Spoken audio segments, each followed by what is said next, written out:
అయోధ్య రామమందిర ప్రారంభానికి సమయం దగ్గర పడుతుండగా దేశవ్యాప్తంగా పండగ వాతావరణం నెలకొంది. ఈ భవ్య రామాలయ నిర్మాణంలో హైదరాబాదీలు కీలక పాత్ర పోషించిన సంగతి తెలిసిందే. రామ మందిరానికి తలుపులు, స్వామివారి పాదుకలు హైదరాబాదులోనే తయారు కావడం విశేషం. తాజాగా హైదరాబాద్కే చెందిన దంపతులు శ్రీరాముడి కోసం ఏకంగా 1265 కిలోల భారీ లడ్డూను తయారు చేయించారు.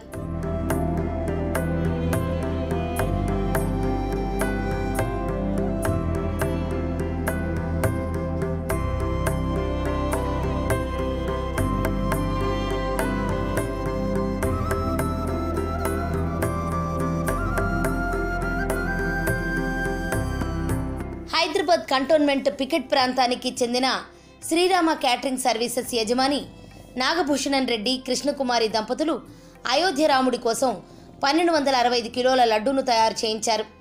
ఆలయ నిర్మాణానికి భూమి పూజ జరిగిన మొదలు రాముడి విగ్రహ ప్రాణ ప్రతిష్టకు 1265 రోజులు పడుతోందని, దీనికి గుర్తుగానే 1265 కిలోల బరువుతో లడ్డూను తయారు చేయించినట్లు నాగభూషణన్ దంపతులు చెబుతున్నారు.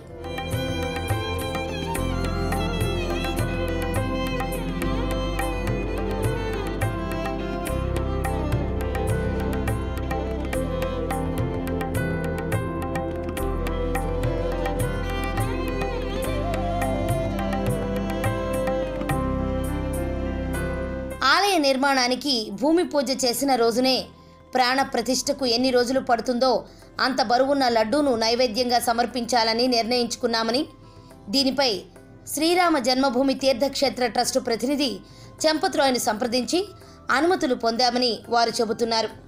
ఆయన సూచనలతో 1265 కిలోల భారీ లడ్డూను తయారు చేసినట్లు వెల్లడించారు. బుధవారం తాడ్బందులోని శ్రీ వీరాంజనేయ స్వామి దేవాలయం వద్ద నుంచి అయోధ్యకు బయలుదేరనున్న లడ్డూ యాత్రను కేంద్ర మంత్రి కిషన్ రెడ్డి ప్రారంభిస్తారని నాగభూషణన్ తెలిపారు.